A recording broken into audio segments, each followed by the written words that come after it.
الحمدللہ رب العالمین والعاقبۃ للمتقین والصلاۃ والسلام علی رسولہ الکریم۔ اعوذ باللہ من الشیطان الرجیم، بسم اللہ الرحمن الرحیم۔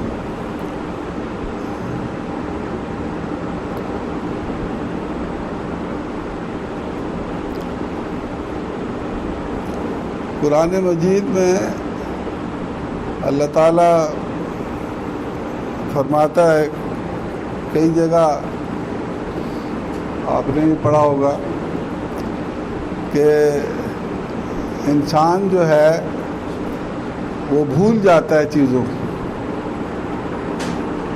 جس طرح حضرت یوسف علیہ السلام کے واقعے میں ہے کہ وہ جو جیل میں ان کے ساتھی تھے، جب انہوں نے خواب کی تعبیر ان کو بتائی تو انہوں نے کہا تم جا کے اپنے بتانا بڑوں کو جہاں سے آئے ہو، غالباً بادشاہ تھا، تو وہ بھول گیا بندہ۔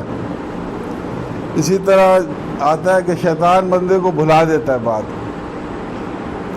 تو یہ جو بھولنے والا چکر ہے نا، یہ بڑا خطرناک ہے کہ بندے کو بھولنے کا مطلب کیا ہے کہ آپ کو پتہ ہے ایک چیز کا کہ یہ صحیح ہے لیکن آپ بھول جائیں۔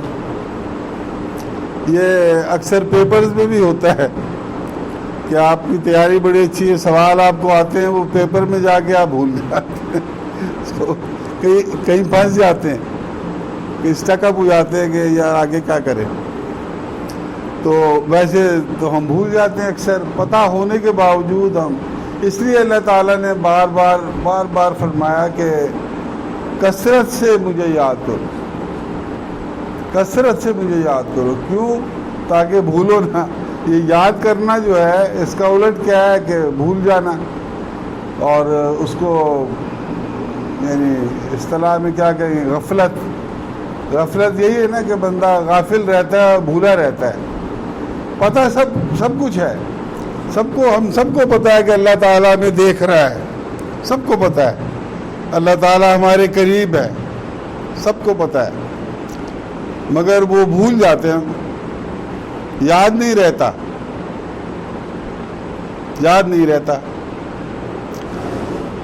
اور یہ یاد کیوں نہیں رہتا، یہ بھی ایک سوچنے کی بات ہے کہ یاد کیوں نہیں رہتا۔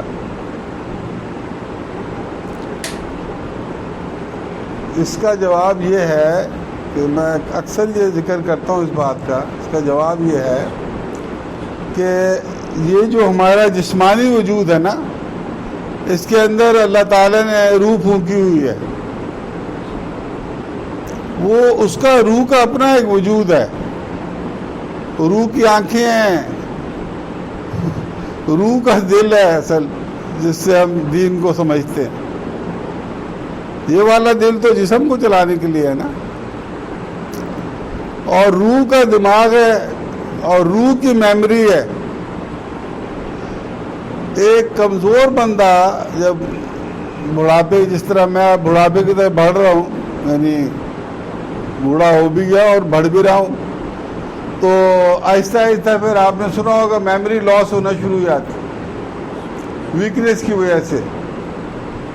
تو جب تک ہماری روح ویک ہے تو ہمیں بھی چیزیں یاد نہیں رہتی ہیں آخرت کی۔ جن کی روح اسٹرانگ ہوتی ہے نا، وہ جو دم غافل سو دم کافر، یہ کہتے ہیں وہ لوگ۔ یہ حضرت سلطان باہو رحمۃ اللہ علیہ کا قول ہے۔ جن کی روح زندہ ہوتی ہے نا، وہ یہ سمجھتے ہیں کہ ایک لمحہ جو ہمارا غفلت میں گزر گیا، یعنی یاد کے علاوہ گزر گیا، وہ گویا ہم نے کفر کیا۔ اور جو ہمارے عوام الناس کا کیا معاملہ ہے، اس کے بالکل برعکس ہے۔ ہمارے تو ہر لمحہ غفلت میں گزرتا ہے، اللہ ماشاء اللہ ہم ادھر آگے بیٹھے ہوئے، اب ہمیں اللہ کی یاد ہے تو آگے۔ اس لیے اللہ میاں نے فرمایا جب جمعہ پڑھ لو تو پھیل جاؤ اپنے رزق کی تلاش میں، لیکن میرا ذکر کثرت سے کرتے رہنا تاکہ تمہاری فلاح ہو جائے۔ یہ اللہ تعالیٰ نے ہمیں ایک فارمولہ بتایا ہوا ہے فلاح کا، کہ میری یاد کثرت سے کرو. یہ فارمولہ ہے فلاح کا کہ مجھے نہ بھولو، یاد کرتے رہو.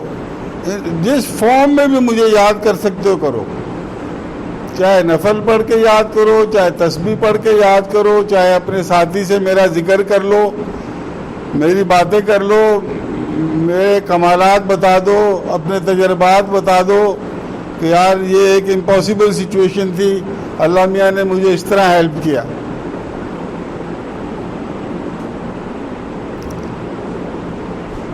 یعنی بے شمار واقع ہر ایک کی زندگی میں آتے ہیں، ہر ایک کی زندگی میں آتے ہیں. ہم ایک دوسرے سے اگر ذکر کریں ان باتوں کا تو وہ ذکر ہوگا اللہ کا. اللہ خوش ہوگا کہ دیکھو میں نے اس پر ایک احسان کیا تھا اور یہ اس کو یاد تھا اور یہ اب آگے شیئر کر رہا ہے اپنے دوستوں سے. وہ اما بے نعمت رب کا فحدث، اور میری نعمتوں کا ذکر کیا کرو، آگے بتایا کرو جو اللہ میاں نے تم کو نوازا ہو کسی چیز سے. مجھے اپنے حساب پہ بڑا ناز تھا کہ میرا حساب بہت اچھا ہے. اور ایف اے سی میں جب ایف اے سی کا پیپر آیا تو میں گھر کیا کہ گیا کہ میٹرک میں نے ریوائز نہیں کیا تھا پیپر، تو میرے کچھ نمبر کٹ گئے تھے. تو آج 100 آؤٹ آف 100 کا معاملہ ہوگا انشاءاللہ. میں جب گیا، یہ 1970 کی بات ہے، لاہور بورڈ سے میں نے دیا تھا، تو وہ میتھ کا پیپر میں کرنے لگا تو پہلے سوال میں اٹک گیا. 5 کرنے تھے، 20 نمبر. دوسرے میں اٹک گیا، پھر میں تیسرے میں اٹک گیا، پھر میں چوتھے میں اٹک گیا. میں جو سوال پکڑوں میں اس میں اٹک جاؤں، جبکہ وہ میرے پرفیکٹ تھے، سارا کچھ پرفیکٹ تھا. کوئی سوال ہی پیدا نہیں ہوتا تھا کہ میں اٹکوں کہیں، مگر میں اٹکتا چلا گیا. جب یہ صورت میں نے دیکھی تو میں نے اپنا پین رکھا ٹیبل پہ اور میں نے ٹیبل پہ سجدہ شروع کر. جب میں کتنا تھا، 17 سال کا تھا، میں ٹیبل پہ سجدے میں پڑ گیا اور میں کہا یا اللہ پاک مجھے معاف فرما دے. میں یہی کہتا گیا اللہ سے. وہ انویجیلیٹر آیا، اس نے مجھے ایسے اٹھایا، ایسے کر کے اٹھانے کی کوشش کی، میں نہیں اٹھا. میں پڑا رہا سجدے میں ٹیبل پہ، اور وہ 1-2 اور جمع ہو گئے، پتہ نہیں کیا چکر ہے. پھر جب میری تسلی ہو گئی میرے دل کو کہ اللہ تعالیٰ نے میری بات مجھے درگزر فرما دیا ہے، پھر میں اٹھا. اس نے کہا کیا ہو گیا؟ کہ میں نے کہا ٹھیک ہے. پین اٹھایا اور میں نے کہا بسم اللہ الرحمن الرحیم. پہلا سوال ہوا، دوسرا سوال ہوا، تیسرا ہوا، چوتھا ہوا، پانچواں ہوا. اور مجھے بعد میں پتہ لگا کہ اس سال جو ہائیسٹ مارکس تھے بورڈ میں وہ 92 تھے، وہ میرے تھے. 100 میں سے 92 ہائیسٹ مارکس تھے. اب تو 110 دینے کو پھرتے لوگ، اب تو 1100 میں سے 1110 آتے لوگوں کے. ہمارے زمانے میں ایسا نہیں تھا. 92 ہائیسٹ مارکس وہ اللہ تعالیٰ نے مجھے نصیب فرمائے. اور پھر مجھے یہ پتہ لگا کہ وہ میرے نہیں ہیں، وہ اللہ کی طرف سے. تو یہ اس طرح کے کوئی واقعات جو ہوں وہ بندہ ایک دوسرے سے شیئر کرے تو یہ اللہ کی یاد ہے اور اللہ کی تعریف ہے اور اپنی کمی ہے.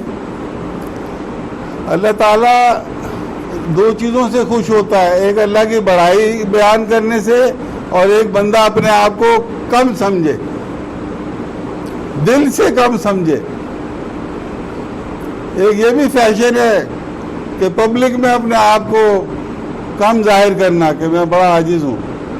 یہ بھی عاجزی کا بھی دکھاوا ہوتا ہے. عاجز نہیں ہوتا اصل میں، مگر دکھاوا تاکہ لوگ کہیں یار بڑا عاجز آدمی ہے. تو عاجزی وہ ہے جو دل سے بندہ اپنے آپ کو عاجز سمجھے، دل سے سمجھے عاجز. تو یہ ہے کہ یعنی اللہ کا آپ ذکر کریں گے تو پھر اللہ کو نہیں بھولیں گے آپ. اللہ آپ کو یاد رہے گا. اور یہ اتنی ضروری ہے فلاح، اس کو دیکھیں ایزی نہیں لینا چاہیے.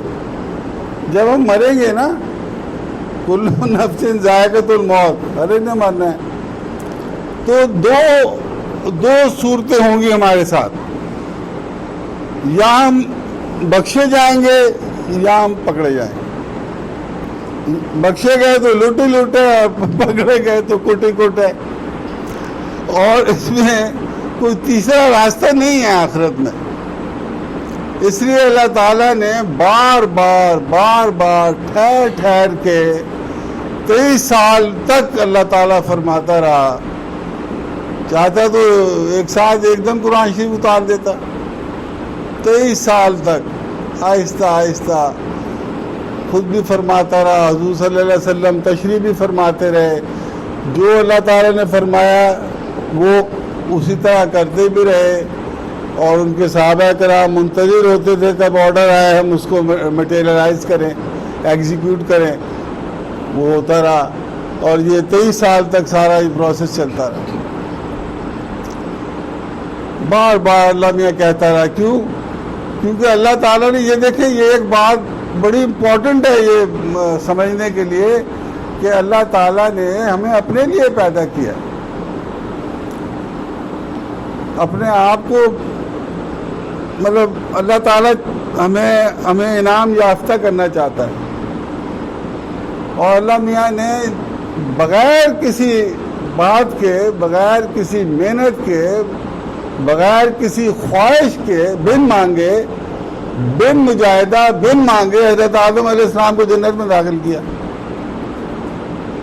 نہ انہوں نے خواہش کی تھی کہ مجھے جنت، نہ انہوں نے یہ خواہش کی تھی کہ فرشتے مجھے سجدہ کریں، انکلوڈنگ حضرت جبریل علیہ السلام، جنہوں نے 2 سجدے کیے تھے. جب شیطان نے سجدہ نہیں کیا تو انہوں نے دوبارہ سجدہ کیا کہ اللہ تعالیٰ کے حکم میں کمی نہ آئے، کی تعمیل میں کمی نہ آئے. پھر سارے فرشتوں نے دوبارہ سجدہ کیا. یہ جو ہم 2 سجدے کرتے ہیں نا، یہ حضرت جبریل علیہ السلام کی سنت ہے، 2 سجدے کرنا.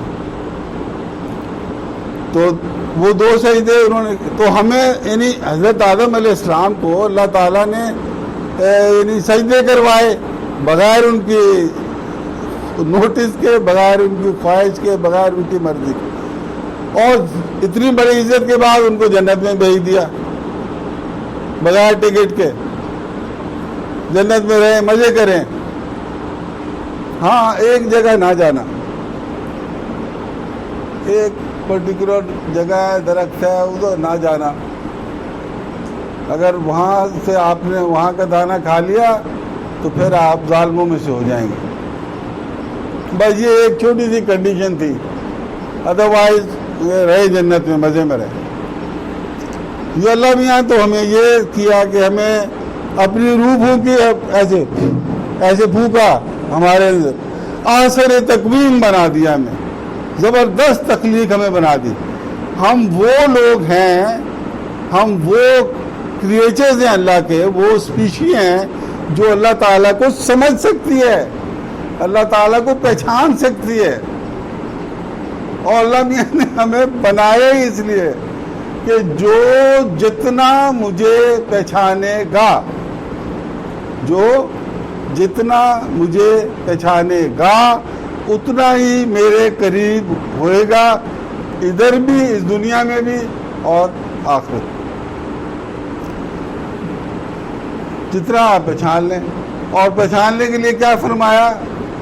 یہ فکرہ ہمیں دے دیا سورہ جن میں کہ میں نے جنوں کو اور انسانوں کو اپنی عبادت کے لیے پیدا کیا. اور قرآن شریف میں ادھر لکھا ہوا ہے، قرآن شریف میں ایک جگہ فرما دیا کہ تم میری عبادت کرو. اب یہ بڑی امپورٹنٹ آیت مبارک ہے، ذرا سنیں اس کو، اس آیت مبارک کو سنیں ذرا. تم میری عبادت کرو تاکہ تم میں یقین آ جائے.